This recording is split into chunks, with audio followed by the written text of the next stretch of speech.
All right, folks, welcome back. This is the Something Ventured podcast. I am Kent Lindstrom. You're back again. Welcome. I know you've been waiting for this one with bated breath, just like Serial, except this one's not more exciting. I'll listen to Serial too. I won't lie. I'm not made out of wood, people. Anyway, thanks for listening. This is part 2 of the Something Ventured 25th Epi-versary podcast, where Jim Egbert comes back and reviews the first 25 episodes of Something Ventured. Thanks so much for listening. Here it is, part 2 of the 25th Epi-versary of Something Ventured. I said I drive by that miniature golf thing every day. I'm sure it's a bunch of fun too, but I just can't bring myself. The miniature golf in the Mission. I've walked by it a few times. Yeah. It's not far, and that's probably great. But all you have to do is look at the people standing out in front. You don't want to go in. That's true. You really don't. That is true. You don't, because you know what it's going to be like the minute you walk in.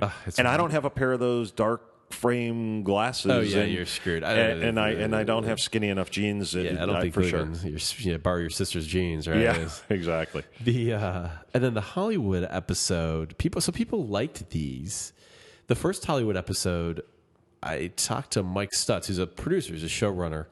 It's what they call producers in LA now, showrunners. And we talked about how, and this one's kind of a complicated one. You have to listen to it if you care about the topic, but how Silicon Valley is not the next Hollywood. And there's a thing where people are like, oh, technology is going to take over everything, including Hollywood. And his point was like, yeah, you can take over some of the technology, but, Kevin Spacey didn't work for Netflix. Like, that's not how that worked. He wasn't an intern at Netflix. And you see people making a movie. Like, for some reason, you need a lot of stuff and people and talent. So that was kind of the arc of that the first episode. Yeah, I think so. I think that was your episode number 11, if I remember right. And actually, that was the one where my takeaway from that was Silicon Valley has created this weird career path, which is W-2 freelancers, sort of like what we were talking about. Yep. It's and that's an interesting one to listen to.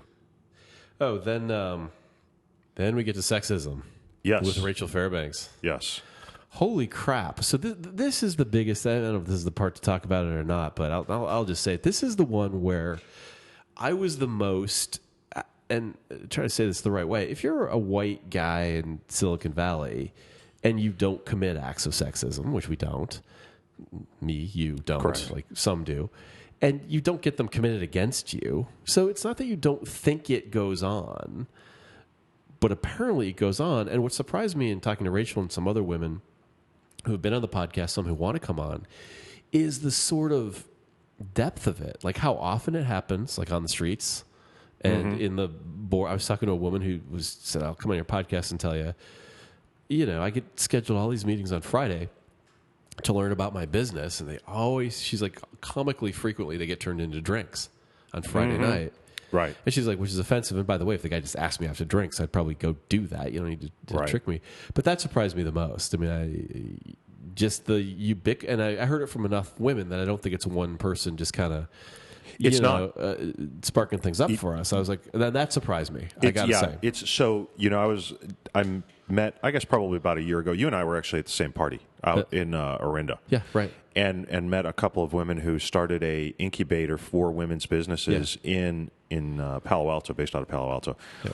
And I've referred, I think probably 3 or 4 women-owned or women entrepreneurs to that incubator now. Yeah. And they've said it's a fantastic environment, but it was developed for that very reason, is that they could get good advice from successful women, and those women then could source men who they knew they could trust, who acted the right way and were professional. Yeah. And those men could come in. I mean, now what does that say about the state of affairs when you're like, okay, we're going to set up an incubator to help you, our fellow women. And by the way, we'll vet guys because we'll at least be able to bring in the guys we know we can trust. I mean, it really is. It's saying something very sad. The two pieces that surprised me were that, and then the on the street stuff. And that's got nothing to do with San Francisco. There's just a thing in New York where they show a woman walking down the street and she's normal looking, not wearing a sweatshirt, and like she does get hassled every 10 minutes, including one guy. It's pretty creepy. Like kind of follows her, like walks alongside her, for 3 minutes. And that surprised me. That's something I want to do a lot more podcasts on, because every time I bring it up, women are like, oh, I'll come on. I got a story for you. Like, that's nothing. It is amazing because it's not, I don't know about you, it's not something that I ask in a normal course of a day, or I don't even talk to my female friends about it. I don't say, hey, have you ever experienced this? Yeah. But when I have asked, because we've talked a little bit about this, everybody's got a story. Yeah. And they've usually got a lot more than one. Yeah. And it's amazing to hear them. It's nuts. I mean, I heard it because everyone heard the podcast and said, oh, yeah. I got. You think that's a mutual friend who's a CEO of a company, went to MIT. Frequently gets asked who her technical co-founder is. Really, and the people don't just guess like it's her, obviously. Yep. And I mean that's just kind of being not thoughtful. That's really right. attacking someone. But the stuff you hear is crazy. I definitely want to do a lot more on that topic on the podcast, just because it's interesting, and it seems to, and I don't know, when I worked at Deloitte and Touche, I wonder if there's a professionalism thing too, because they seem to be way more on top of it. Like it wasn't okay. It was very quickly dealt with. So it's not okay, right? I mean, so any large corporation has very strict HR guidelines around that. You read a policy annually, in case you didn't know that. If you're in a corporation, trust me, you're signing off on some documentation annually around that. It is not, it's dealt with immediately. Yep. It's all taken very seriously. But now it's also taken very seriously on both sides, because you've also had sort of some of the crazy stories out there, where, male careers are being affected adversely with false claims, right? Yeah. So that's sprung up. But yeah, you don't. So what's interesting here is that you don't have those cultures, right? Because you've got all these small companies that, are again, the bros working on their code, and they don't have to sign off on any of those HR rules, and so it starts to bubble back up again. Yeah. Yeah, that's crazy. Well, that surprised me the most. That topic is one I want to keep going, but that's probably the one where I was like, I didn't really realize that. Mm-hmm. Correct. Before about libraries, I had talked to Cindy Cunningham about libraries, right? Cindy, yes, you did. So you did talk to her about libraries, and what was Cindy's final take on that? I mean, when you distill it all down, what did she think about libraries and the future of libraries in the age of technology? Positive. Well, of course, it's their job, right? To be very positive about it. But that they were I think it's that they were. I mean, we also talked about Amazon, and she talked about sexism at Amazon, which is its own brand of kind of sexism. Although Amazon appeared to be kind of anti-people in listening to her. Well, these days they're anti-profit. Yeah, they've always been anti-profit. Yeah. She talked about Amazon being. This is interesting too. This was one of the most popular, or I got the most positive feedback on this one, which. It's on libraries. It's not the most, on the face of it, interesting topic. But a lot of people that was kind of cool. And I think she mostly talked about libraries morphing, I think becoming community centers. There was some complicated stuff about how they do their hierarchies and metadata management that I shouldn't try to repeat because I probably botch how it worked. Well, it's interesting because you think about libraries today and what they are. They will ultimately have to change somewhere. You're going to have to offer additional services. Yeah. It's like so many businesses. You're going to have to change the products and services that you offer to get people in the door, because the core component of what your business was, which was taking a physical hardback book and giving it to an individual for a week and then getting it back, is gone. Because that's you're going to be able to have a repository in the cloud, and you'll now be able to go into a library or get on your airplane or whatever you're going to do and just read it on your tablet. So what is the reason to come into the library? Is it to access the tablet? Is it to be part of a book club where you're talking about the books? Is it because there's better donuts and good coffee there? Is it, to your point, a community center? There's going to have to be something that happens, I believe, because at some point, if you're looking at how much money you're spending on libraries and you recognize, and then you look at the usage factor, you got to say, wow, how do we maintain that? And libraries always were, well, first of all, the first people on the internet were the librarians. They were the ones who were, doing that first. But it was just an interesting topic, and libraries have always been a form of community center. I went to a library recently near Chicago, Illinois, where I grew up. And it's just very different. Like the whole there's no be quiet concept in the whole kids section. And it's lovely. It's like things for kids to play with and explore. Or it's like a big space, where parents can bring their kids to get educated.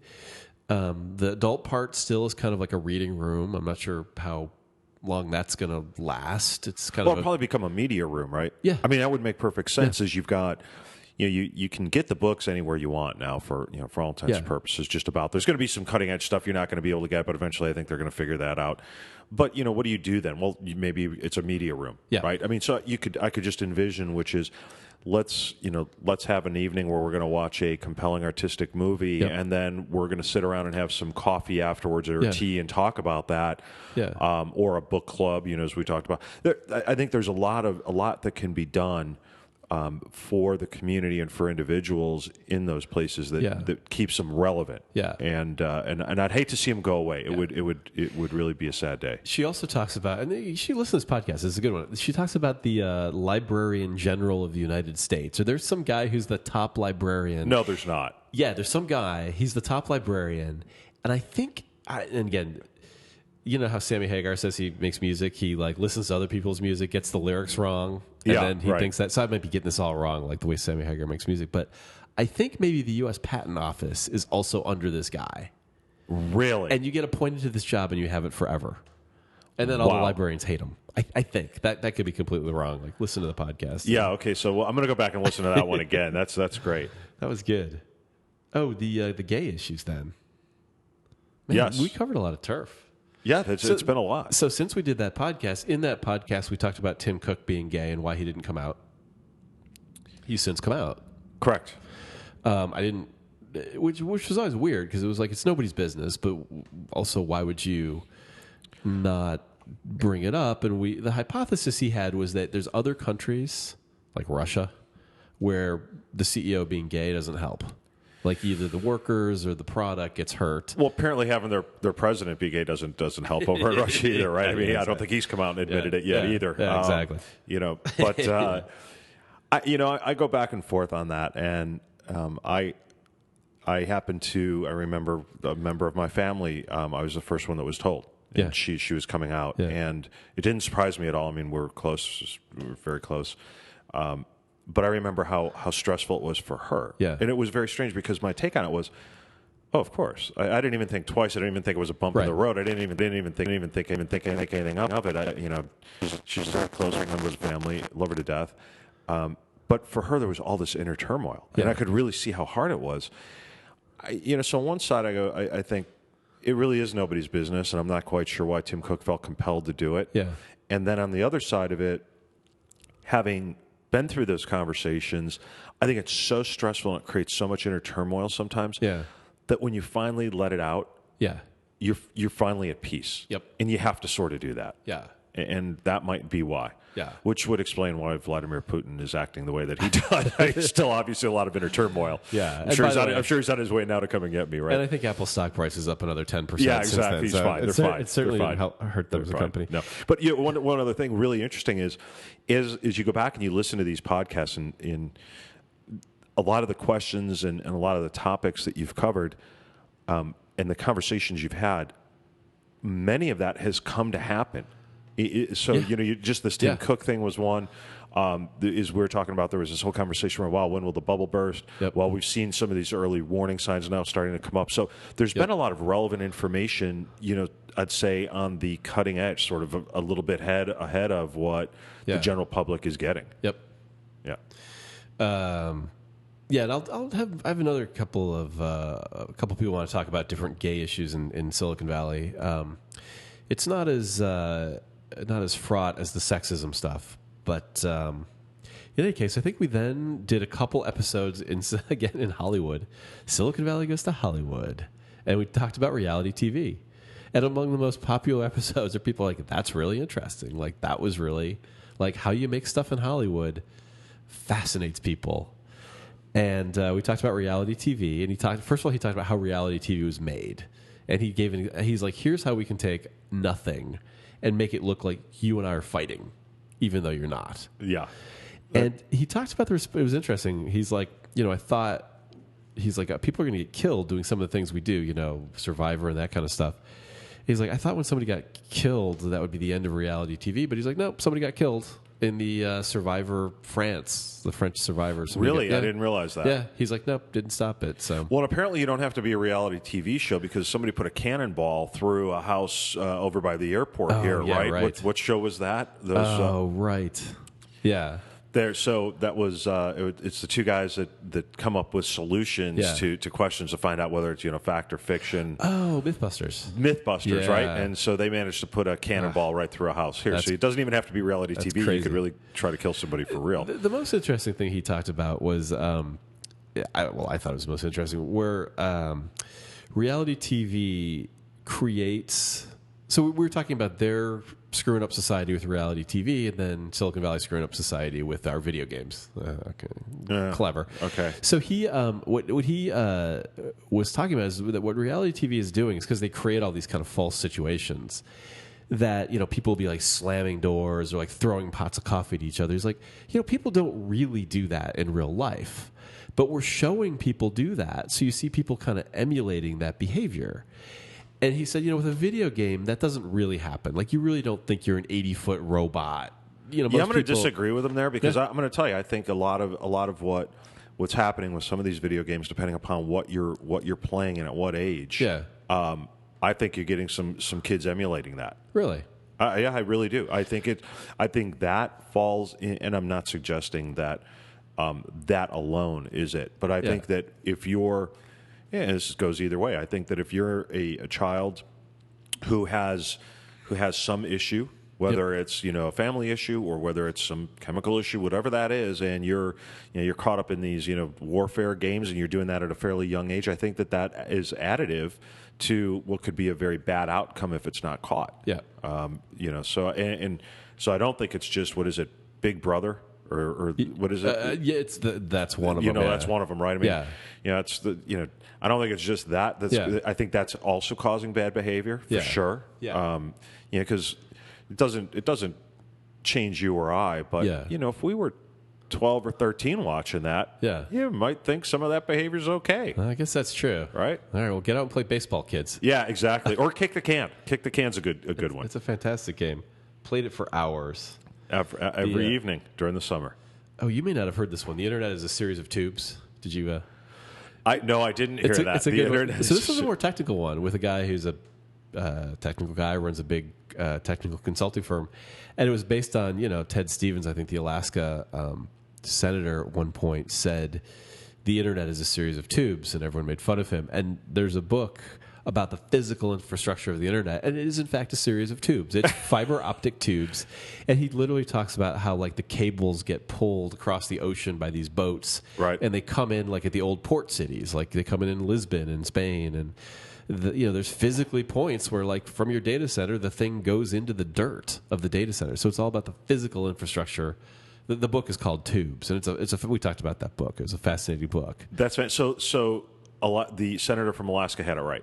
I mean, he was kind of being naive, but it's well, at least he didn't come out and say he invented the internet or he was father of the internet, right? I mean, apparently you have to be from what, Tennessee, Alabama? Where's he from? It's from Tennessee. I think you're right. Is that where? Yeah. So apparently you have to be from Tennessee to say that.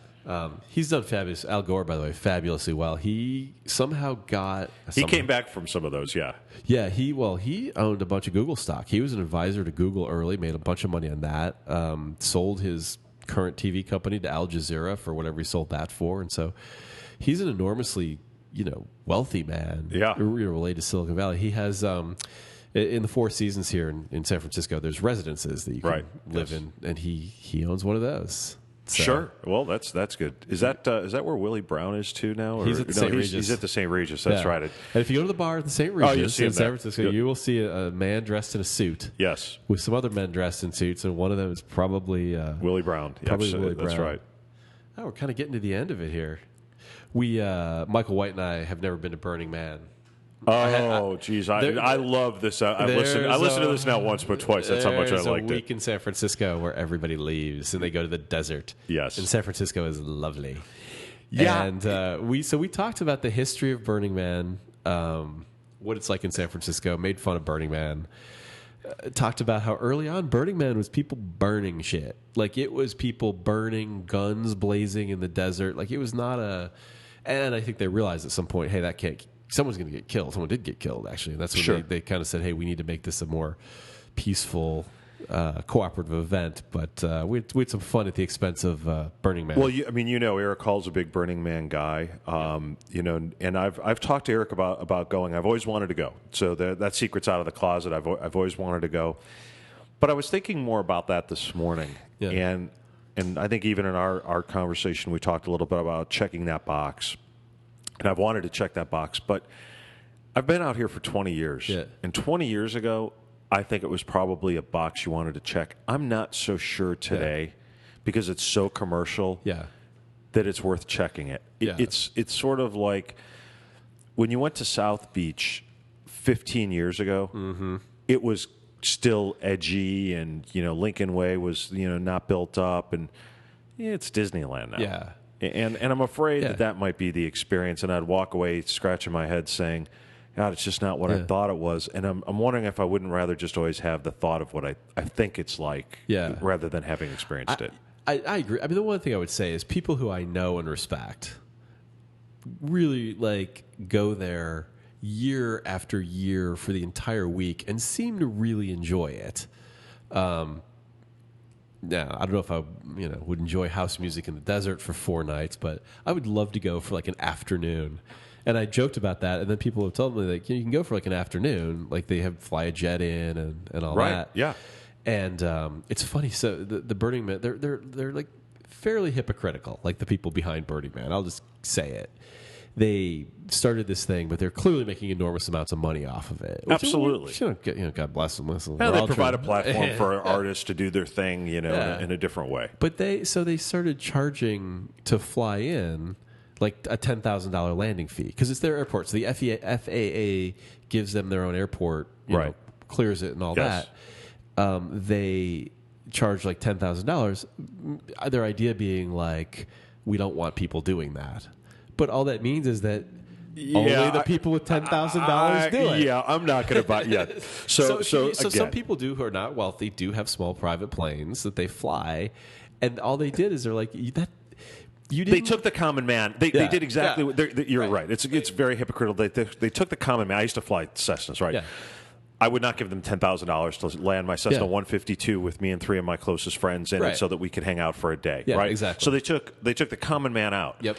But everybody who's flying their Gulfstreams and Learjets in with 8-10 people, $10,000 is the fuel bill. Yeah. I mean, they don't even. It's not even a blip on the radar, right? Yeah. So all they did is they just made more money from the rich man, right? Yeah. I mean, that's it, which is fine. I mean, that's fine. Listen, it's capitalism. I'm all for it. But my goodness gracious, don't go to Burning Man saying you're saving the world or you're going to be you're holistic and all this. I mean, understand what you're doing is you're putting money in these guys' pockets. Yeah. And these guys are out to make money. Yeah. And maybe it didn't start that way, but greed kicked in somewhere along the way, for sure. Yeah. And I got to say, most of the people I know who go there, I don't really think they're saving the world. They're having a damn good time. Yeah, there you go. They're doing that's something, right. and they're doing something else. And that's what you should go for, right? Go and have the party. They're having a good time. Right. So that brings us to you and I talked about globalization of technology talent. Yeah, I went back and listened to that. I'm sorry to everybody if you had to listen to me give advice that often. We terrible. were geniuses. Yeah. But yeah, I mean, very interesting, and continue to see it happen. I was in a meeting just the other day with yet another company that is starting up another office in India. Yeah, and extremely talented folks. Yeah, and it's not just there. I mean, it's I was introduced to another entrepreneur out of Scandinavia, and just talking about talent level and what's going on and work ethic. And this is the last I'm going to say about it. But if you're over in India or you're in China or you're in Southeast Asia or you're in Central Europe, it's Saturday and you're working. Yep. If you're in one of these, are. You're working. You're working hard. Yeah. We're doing this from South of Market in San Francisco, where during the week you could swing a bat. You couldn't swing a bat without hitting some hipster working at a startup. Yeah. And the streets are empty, and it's not because everybody's in their office. It's funny, that is true. I mean, come on. Yeah. I mean, that's it. I mean, that's true. Yeah. Yeah, and I think even aside from I mean, that part of it is everyone's not going to live in San Francisco. Like, that's just not going to happen. And there's a point where the salaries and the dealing with people gets high enough that it's more difficult to manage people in India and China. It's not impossible, though. And there's some number where you're like, it just makes more sense. And we can't all live in San Francisco. And by the way, you get to work around the clock. Not because you're working people around the clock, but because it's like 2 o'clock in the afternoon in India when it's the middle of the night here. And I think it's, maybe the entrepreneurs will be here, but all their workforces don't need to be networking and going to the, meet people and meet That's exactly what we talked about, right? Guys Which is there's no, you can have yourself, your co-founder if you need one, somebody who can do the product, but there's no reason that you shouldn't be using, the available global resources. And to your point, they can work around the clock. I was talking to I was out to lunch actually yesterday with the CFO at a nationwide chain retailer, and they were talking about some integration that they're going to be doing, and they went offshore. And why did they go offshore? Because this particular resource can work 24/7 because of the resources that they have underneath them. Yeah.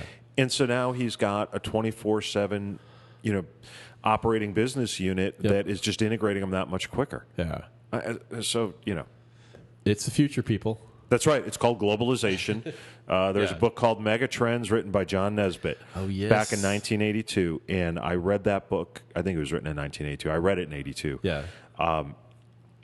And John Nesbitt, by the way, he got it right. Yeah. And you should go and read that book if you haven't, or get the Cliff Notes, or do whatever you're going to do. But he talked about the globalization of workforce. He talked about attorneys, Michael, for if you're listening. Yeah. It's really interesting what he talks about when he talks about the law and attorneys. But he talks about what's going to happen in the United States. Yeah. And by the way, we're headed right towards what his forecast was, which is we're going to become a service-based economy. Because of the globalization of manufacturing and low-cost country sourcing and on and on and on. So I won't steal the thunder, but boy, it's a great book. If you want a job forever, become a nurse. Yeah, that's right. And that brings us to the 24th episode. Peter Shanley came on. I actually cut it into 2 pieces. We were talking about technology innovation. He had worked when he was 23 years old running a HUD government housing project here in the Tenderloin, which in San Francisco is, I don't know what you call it, Skid Row, like the tough part of town. And he had so much interesting to say about housing. I made it its own episode. He talked about how the most children in the city per capita are actually in the Tenderloin. Really? I didn't realize. You don't see it because you don't want your kid on the street in the Tenderloin. You'll see people smoking crack and that kind of thing. Correct. And you should listen to this episode too. He talked about some decisions San Francisco made in the past that led to why certain things are the way they are today. And his point on housing was that there's so many people who want to be in San Francisco that actually building more housing isn't going to make a difference, because he's like, it'll just get used up. Like, you can build as much housing as you want, and more people will come from China. Right. Or people are like, great, now I can hire more people, or I can base. It won't force people to not base their company in San Francisco. I thought that was I'm not sure where we went with that, but he seemed to know the housing stuff here too. I mean, it's interesting. Holland has dealt with that in a very different way, right? They're building these. If you ever read the magazine Dwell, they have a lot of this in there, but they're building this really innovative multi-family housing projects that are in a really interesting environments where they're getting families out of the urban area, but in an area close where you can house a lot of people on land and get them into the urban area for work, what have you, quickly. Yep. And I mean, it might be an interesting model because we certainly there's land around. Yeah. It's just everybody wants to sort of be in the city. Yeah. And it's 7 square miles. Yeah. There's only so you can only go so high too because of the earthquakes. Yeah, and everyone gets so mad at landlords. Like, it's just, there's just not that much space. It's supply and demand. It's just the way it is. No one to be mad at. No. So that's it. That brings us to the 25th episode. Yeah. So I think the Something Venture podcast. So I think as I look back, sort of 3 things back to. Look at what's going on. Yeah. Look at what's going on in the valley, and do you think you accomplished that? Yeah, I think at least on the sexism thing, I learned something if no one else did. I think as you think about some of the topics you've touched on, it's there was the sexism thing, there was There was sort of our globalization chat on engineering. There was also some conversation, with Michael about how to what's happening with boards and that sort of stuff. So I'd say you definitely, what's going on was there. And as we talked about just a few minutes ago, a lot of your conversations were a little bit ahead of their time. Yeah. Because things have happened subsequent to those chats you had that have revealed you were right on target. And then the second thing is, did you get to know people? A little bit. I think so. I mean, so I look at Linda Kelly and her conversation about right. I mean, very interesting. Got to learn something there. Yep. Look at Vince had some really interesting information. That's true. I mean, so you see again, go back to like the Hollywood series that you did and Cindy with libraries. Yep. I mean, people. Yeah. You got to know some people, but I think the people listening to this really got to know some people that they probably would have never ever heard of before. They certainly got to know Michael 3 times, or more while he was around. Yeah, one of our popular guests. Yes, and then the third is, did you learn anything? Oh yeah, for sure. Right. I mean, mostly the one I bring up, the sexism one, the African American one. Obviously, I learned all the shit that I'm not.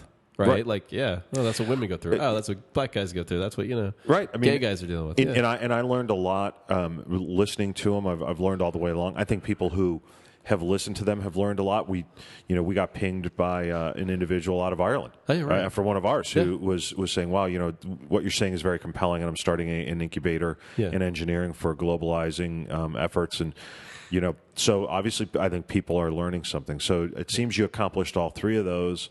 And you did it across a whole variety of subjects and topics. Yeah. So, all right. What do you think? Do you keep going? I think so. I think you should. All right. Right after Mexico City, right? Yeah. And spoiler, I already have a couple in the can. So all right. Okay. There you go. All right. Good. Well, that's good. All right. Well, this has been cool. The 25th episode of the Something Ventured podcast. I told myself I'd do 100. And then you're going to do more than 100. Yeah, I think so. You're going to do more than 100. And the thing I didn't anticipate is when you start doing them, then people start coming to you. They're like. Then they realize that there's a forum like, I have this topic. I'm like, okay, let's talk about that topic. And so, I'm getting them lined up a little bit. I've figured out I'll probably do it with this one, that I cut them down to like half an hour. Right. And then make it 2 episodes and, so people can, chunk go for a quick down, run and hear it and to listen to us for 2 hours. But so this has been great. Hey, thanks for having me on. Thanks for letting me do the silver edition with you. Thanks for being here. How do people get in touch with you on Twitter? Is that your? It's Jim_Egbert. That's me. That's easy. So it's pretty easy, right? And I'm at Kent Lind on Twitter. Thank you very much. This has been the Something Venture podcast. We will hear you next time, or see you next time. Thanks.